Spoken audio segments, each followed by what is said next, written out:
The transport pod descended through Earth's atmosphere with a hiss of retro thrusters, settling onto the scorched field where Kivon's farmhouse once stood.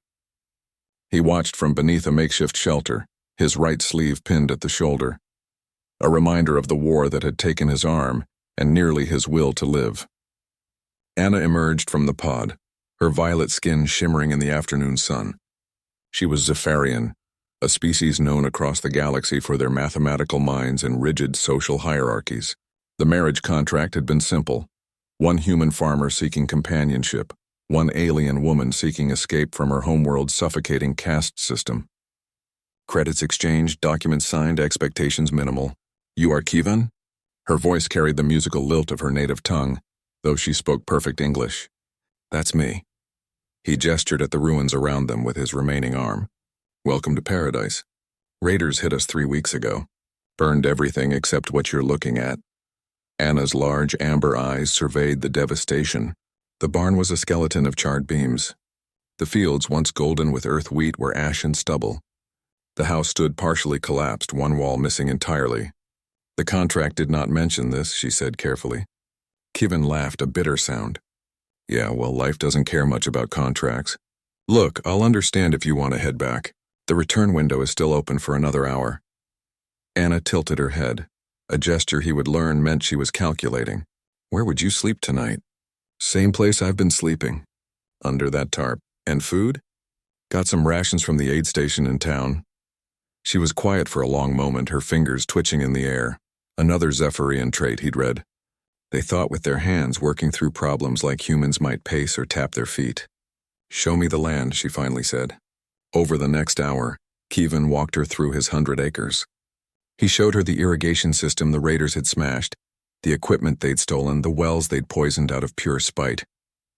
He explained how he'd planned to grow hybrid crops, combining Earth and off-world seeds to create something marketable to both human and alien populations. "It was a good plan," Anna said. "The soil composition is excellent. The location near the spaceport provides logistical advantages." "Was a good plan," Kivon corrected.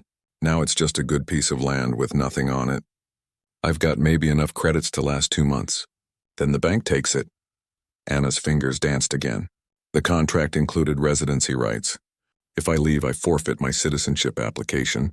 I would return to Zephyra, to the 9th caste." Her voice hardened. "I would rather die. That bad?" "The 9th caste are called the uncounted. We are not allowed to own property, to speak in public forums, to marry within the 8 higher castes. I saved for 7 years to afford passage here in the marriage contract fee." She looked at him directly. "I did not save only that, however." Kivon's eyebrow rose. "What do you mean?"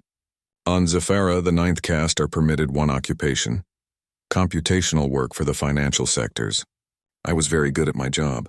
Very good at understanding patterns, investments, resource flows." Her fingers moved faster now. "I also understood how to skim. Small amounts undetectable across millions of transactions." "You stole from them." "I took what they stole from me, the value of my labor." Anna reached into her travel case and pulled out a data chip. "This contains access to an account with approximately 2.4 million galactic credits." Kivon nearly choked. "What?" "I had planned to use it slowly to build a quiet life. But quiet lives can wait." She looked at the ruined farm again. "How much would it cost to rebuild? To buy equipment, hire labor, purchase seed stock, restore the irrigation?"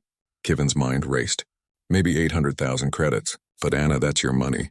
Your freedom. Freedom is worthless without foundation." She moved closer, her alien features unreadable. "You offered me a contract. A home, a chance to be counted.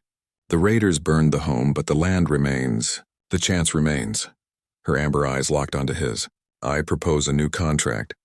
I provide the capital. You provide the expertise. We build this farm together. We become partners. You don't even know me. I know you stayed here after the burning. I know you worked to clear rubble with one arm when others would have fled. I know you greeted me honestly, offering me escape rather than trapping me in a lie." Her fingers stilled. "On Zephyra, I learned that honor is rare. I see it in you." Kivon felt something shift in his chest, something that had been dead since the war. Hope, perhaps, or maybe just the recognition that sometimes salvation comes from the most unexpected sources. Partners, he said, extending his hand. Anna took it, her violet fingers wrapping around his calloused palm. Partners. 6 months later, the farm gleamed under Earth's sun. The new barn housed equipment that hummed with efficiency. Fields stretched green and gold, filled with hybrid crops that commanded premium prices at both human and alien markets. The house stood rebuilt, larger than before, with windows that caught the sunrise. In the evenings, Kevin and Anna would sit on the porch, reviewing crop yields and market projections. She taught him the finger patterns of Zephyrian mathematics. He taught her the feel of earth soil between her fingers, the way to read coming rain in the clouds. The marriage had begun as a contract, a transaction of convenience. But the fire that destroyed his farm had forged something unexpected, a partnership built on mutual respect, shared struggle, and the stubborn human and alien refusal to surrender. And in the warmth of their rebuilt home, as Anna calculated their next season's projections and Kevin planned the expansion to the northern fields, they both understood that sometimes the best foundations are built from ashes, and the strongest bonds are formed when two people who have every reason to give up choose instead to fight together. The end.